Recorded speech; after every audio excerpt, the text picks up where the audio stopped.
जय जोहार, राम राम, जय छत्तीसगढ़ संगवारी हो। मैं आप मन के संगवारी मानस गुप्ता एक बार फिर से लेके आ गया हूँ आप मन बर मोर नया वीडियो। लेकिन आज के वीडियो में कुछ हट के है। मैं जैसे कि आप मन ला पिछले वीडियो में बता रहे हूँ कि अब एक आध ठो वीडियो में ऐसे डालूँ जेन हर ही पूरा लूप मतलब समझा था आप मन है कंटिन्यू 2 मिनट 3 मिनट तक मैं बजाऊँ, कोई भी एक पर्टिकुलर ताल ले हूँ वो मैं बजाऊँ, ताकि एकर से हमार पैड प्लेयर भाई मन है ऑक्टा पैड प्लेयर भाई मन है कुछ एकर थ्रू सीख सकते हैं और एमा साथे साथ बजा बजा के अपन प्रैक्टिस कर सकते हैं। तो ये वीडियो है रही पूरा लूप के, तो लगभग 1 मिनट 1.5 मिनट तक मैं बजाऊँ ताल ला। तो आज मैं बजाता हूँ जस ताल, काबर की नवरात्रि आने वाला है संगवारी हो। तो नवरात्रि में का है अभी जस मन तो बहुत चली, तो आज जस ताल पार्ट 4 जो मैं वो कर रही हूँ, पार्ट 4 हरे शायद, हाँ पार्ट 4 ही हरे का वो जाके आप मन देख सकत हो मोर पुराना वीडियो मन में। तो ओखरे लूप बनाता मैं है, ओखरे लूप बजात हूँ। तो एकदम ध्यान से बने रहूँ और देख के सीखना नहीं है, बस एला सुनना है। और कहे जाए तो एक साथ साथ पैड बजा के या नाल बजा के आप मन अपन प्रैक्टिस कर सकते हैं। तो चलथन संगवारी हो।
तो संगवारी हो ए रही से हमार लूप।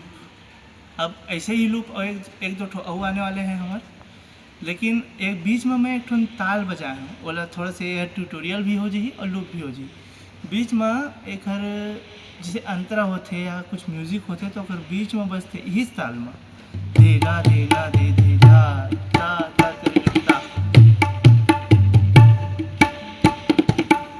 तो एक बोल हरे देना देना दे दे धा ता ता तिरकिट ता, देना देना दे दे धा ता ता तिरकिट ता, देना देना दे दे धा ता ता तिरकिट ता, धा तिरकिट धा तिरकिट धा तिरकिट धा धा धा धा धा धा देना धा देना।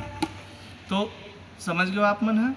तो ये तो रही हमार लूप वीडियो और साथ ही साथ एक ठन ट्यूटोरियल भी हो गए जिन बीच में बजते और सुने भी हो आप मन के मन में शंका भी रही सोही कि ये का बजे है एला बोल रत नहीं बता है। तो एला ट्यूटोरियल के माध्यम से भी बता दो आप मन ला। अब एला आप मन ट्यूटोरियल समझो चाहे कि लूप वीडियो, और ऐसे ही वीडियो लेके आते रहो संगवारी हो। तब तक के लिए जय जोहार, राम राम, जय छत्तीसगढ़।